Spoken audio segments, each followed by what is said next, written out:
in the game.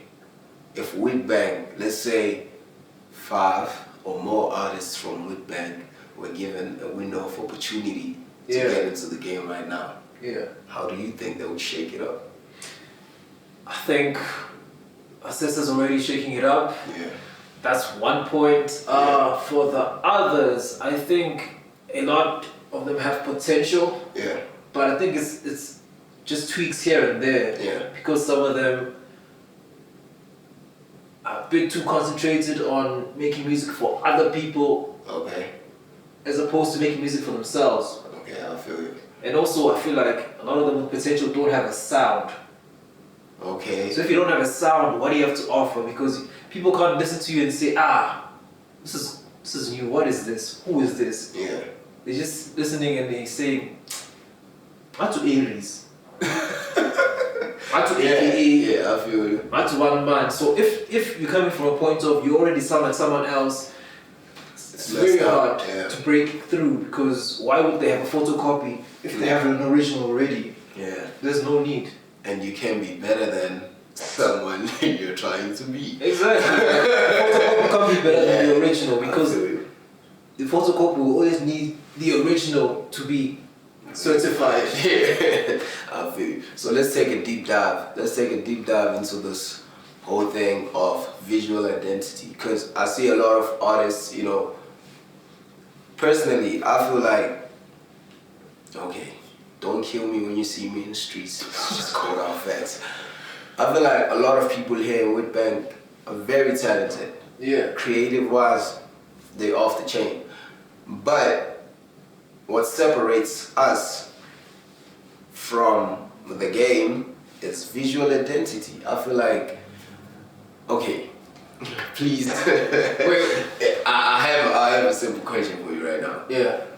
Do you think there's a particular artist, we're not gonna mention any names, you know, that you think has an image that matches their music? If we were to listen to somebody's music before we see the image, does the music represent the person that's telling that story? Or when you hear this music, you're like, oh my God, who the fuck is this nigga? Yeah. This music is so dope. Then you look at that nigga and you're like, what? Nah. So that whole aspect of visual identity is probably one of the shortcomings of Whitbank artists. We lack that visual identity that stamps the music to say, okay, cool. Because you can be rapping about, let's say you're rapping about, okay, cool, money, right? Let's say you're rapping about money. Yeah, let's say. And then boom, I'm there, I'm at the corner store, you know, I'm buying my snacks there, you're out there, you're talking about money, but bro, out there buying a cheap cigarette, like, now it's not making sense to me. Even if I was listening to your music and buying your story, but now, what's on the ground, the actual thing that's happening, the visual identity now is not aligning with the music. Yeah. So, no, actually something came to mind recently. What was it? Oh, I was listening to something crossed my mind and I thought, now I get it. Yeah. Now I get why people without Lamborghinis want to talk about Lamborghinis, want to rap about them. It's this thing we call manifestation. yeah. Rappers are manifesting. Yeah, they're manifesting. Yeah, right now I can't even afford a brick to build the back room or whatever. But eventually I want to have a mansion. Yeah. And if I rap about a mansion and I listen to it enough, consciously, a part of me already has it or finds it attainable. Yeah. So if I'm in the spaces where I'm able to get a Lamborghini, then it'll feel like I've been here before. Yeah, it feels like deja vu. Yeah, but also manifestation without hard work and alignment is pointless. Cause man, this manifestation thing sounds like a whole lot of cap sometimes when you know I got a bottle of Ace of Spades. What? Then we pull up there, we chilling though, we sipping on Kingsley Cool every day, dog. Hey man. But I feel you on that one. So yeah, visual identity is crazy. That's a crazy aspect to it. Because when you look at it, it goes in different, different dimensions. Because it could be in a way that, how do you think you as an artist can align to a brand? Because at the end of the day, every artist needs, those endorsement deals with brands and stuff like that. So do you think that your look could get you one of those endorsement deals? Yeah, but also I feel like outside of a look, they look for, what is it, an ROI, like the return on investment. Yeah. You could be the scurriest, whatever rapper, but if you have a following, and that following is a client base to whatever brand that is, they will find a way to work with you. Unless you're controversial for bad reasons, then don't be away from it. Otherwise, numbers don't lie. Yeah, I feel you. All they want is a following, because that's how we have like Instagram influencers. Yeah. They have a following. Yeah. And their following is what? Okay, for instance, let's say Kim Kardashian. Yeah. Most people, or most girls who follow her, consider her some kind of icon. So whatever she's into, they're into. Yeah. So if she was a certain makeup brand, they're like, okay, I want to be like Kim K. I'll buy that. Yeah. Yeah, so I feel you on that one. But also, I do think what you actually meant by what are you saying again? Visual identity. Visual identity. I think what it is perception is everything. Yeah. Perception is actually everything. Trust. Yeah. Like people want to they actually want consistency. That's all we look for, consistency. Because what I was saying on that visual identity tip was, it wasn't a matter of you being the cleanest dude out there, you being whatever, right? But you need to be true to yourself. Because if you portray an image of you being, let's say, a macho guy, right? Maybe you thought you gangster like that, right? Yeah. Big. Then we see you in the street getting slapped now. Now that gangster persona is no longer it. Yeah. It's no longer viable for you. So that's the thing I was literally painting a light on, especially in this whole thing called visual identity. You need to be true to yourself. Don't now go overboard trying to show us a person you're not, because that will catch up to you. So yeah, if we all-star boys, rock them all-stars, baby. You don't gotta now go get Gucci. You gonna die. It was only mad. It was only mad. Yes, sir. So yeah, that visual identity, man. Take some notes on that. That shit is serious as fuck. Yeah. Yeah. No, yeah, definitely. Yeah. So, dog, what about quality? Quality of the music in Whitbank? What do you think about the quality? I think it's improving, but hey, man, there's also a bit of a lack with like the technicalities. Yeah. Because you can record, you can mix and master your music, but also, okay, let's say how things are set up now, anybody can do it, but also you need to also be mindful of what are the professionals using, how are they using it, like what is the concept of mixing, like what goes into it, like okay, you don't necessarily have to be like a graduate of a sound engineering institute, but at the very least understand the concepts that go into it. And if you can't match the level of a professional, like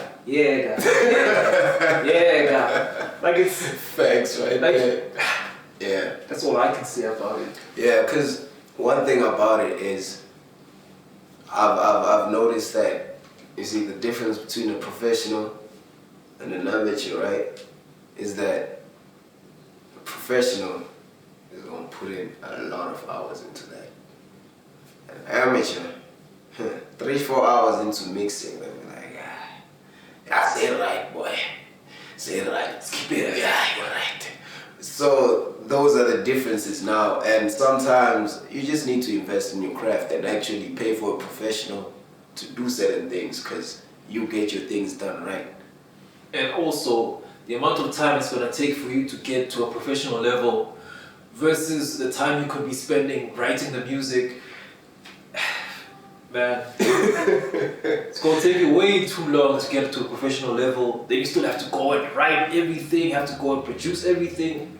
Just put some money aside, or just find something you're good at so you can finance what somebody else is good at. Then you can actually move forward. Yeah, trust. Because I've seen that people, in our quest for finding quicker routes to, you know, getting into the game, Yeah. that's where a lot of people get lost. Because now you're just doing everything in a hurried manner because all you want to do is get the music out. Let's get the music out. You're no longer thinking straight. You just want to get the music out. Now your content is diluted. It's no longer the authentic you because you're rushed. You don't have a budget. You don't have this and that.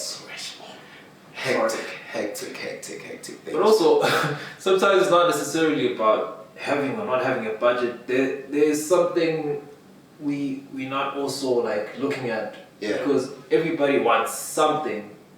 So you also have something in terms of some value. So sometimes it's just a value exchange to say, you're good at this, I'm good at this. Yeah. You want numbers, I have the numbers. You have the skills, I need the skills. Yeah. So that's sometimes worth more than money because all money is a value exchange. Yeah. And we both just need to agree on what the amount of value is. And then that's the transaction. Yeah, I feel you on that one. Now imagine going to a studio, pro studio. Yeah. Bro, I got value. You got value. Yeah. Let's exchange value. Check. I'm offense, right? Yeah. Let's say I'm offense. Yeah. I come to you. Yeah. You're an artist Yes, and sir. you're a sound engineer. Yeah. You're gonna need a video. You're gonna need a video. Yeah. You see now that's an exchange at a higher level because you already have skills. That's what I mean. that are valuable. That's what I mean. Now being an artist only, man. Okay, maybe I made it too simplistic to say anybody has value. Yeah. Okay, we all have value, but you actually have to have something valuable to whoever you're trying to bargain with or barter with. Yeah.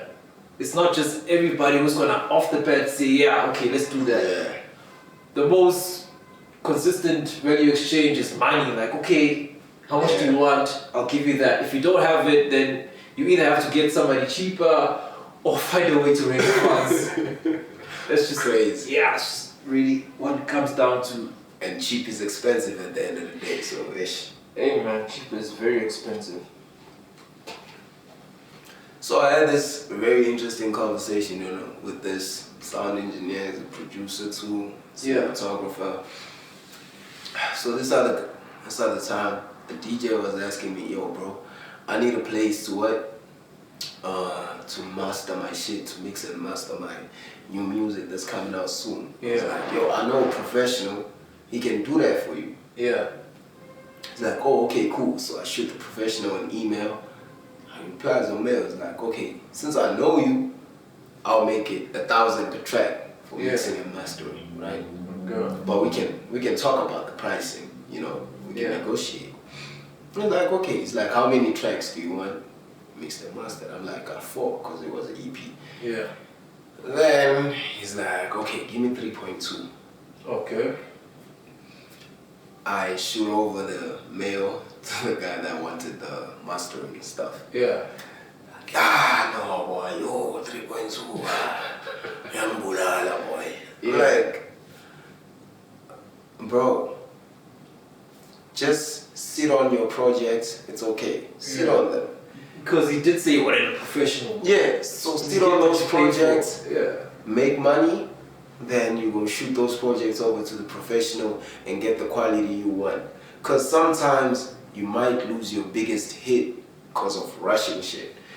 You might just, nah, fuck a professional, let's just drop it now. Yeah. No, don't be that guy. Take time, put mind to your things, strategize and plan shit proper, yeah. I feel that. Yeah. I feel that. So, bro, what's funny though, Yeah. I saw this other page on Facebook. Like this guy, is it eMalahleni or top what? I think it's Yeah. what is this? Woodbank magazine. It's Woodbank magazine, right? Magazine. I saw that shit on Facebook. I'm like, oh, Yeah, okay, Woodbank magazine. interesting. What's this all about? Yeah. So I check it out, man. Top 40. Huh? Yeah. Look at the top 40. Man. It's a lot of new school cats, right? Yeah. On that top 40, I didn't even know maybe 33 of them people that I didn't even know a single one of those people. Yeah. Goddamn. Okay. But I'm a lover of hip hop, so I take my time. Go on my laptop. Oh, check him out. Okay. Yeah, I look everybody up. Okay. Tell me, no, that's cool. I'll check you out. I ain't got no hate. So I check niggas out. I Yeah. check them out. I was appalled. It's the top 40. I was shocked. Population young. I was shocked. I was shocked because what shocked me the most is that, okay, cool. Those people that are on the top 40, Yeah. when I looked at them, most of their profiles, what can I say? You see when you die, right? And they don't know you, Yeah. call you John Doe, right? Yeah. Yeah. Most of them people there, But on the net, John Doe's. on the net, they're John Doe's. Like, no biography, no next, no nothing. Now, as a fan, how am I supposed to engage with you? I don't even know what's your story. That's why they made bios.